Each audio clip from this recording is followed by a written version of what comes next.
కాంగ్రెస్ సర్కార్పై మాజీ మంత్రి హరీష్ రావు మరొకసారి ఫైర్ అయ్యారు. గురుకులాలకు గ్రీన్ ఛానల్లో నిధులు విడుదల చేస్తామన్న సీఎం రేవంత్ రెడ్డి మాటలు నీటి ముట్టలేదా అని ప్రశ్నించారు. రేవంత్ మాటలకు చేతలకు పొంతన ఉండదు అనడానికి గురుకులాలకు కేటాయించిన చాలీచాలని నిధులు మరొక ఉదాహరణని విమర్శించారు. రాష్ట్రంలో 1024 గురుకులాలకు కేవలం 60 కోట్లు కేటాయించి గోరంతను కొండంతగా చెప్పుకోవడం సిగ్గుచేటన్నారు.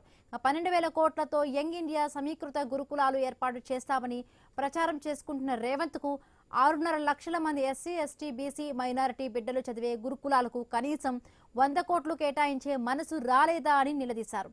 కమిషన్లు రావనే గురుకులాలకు నిధులు కేటాయించడం లేదా అని ప్రశ్నించారు.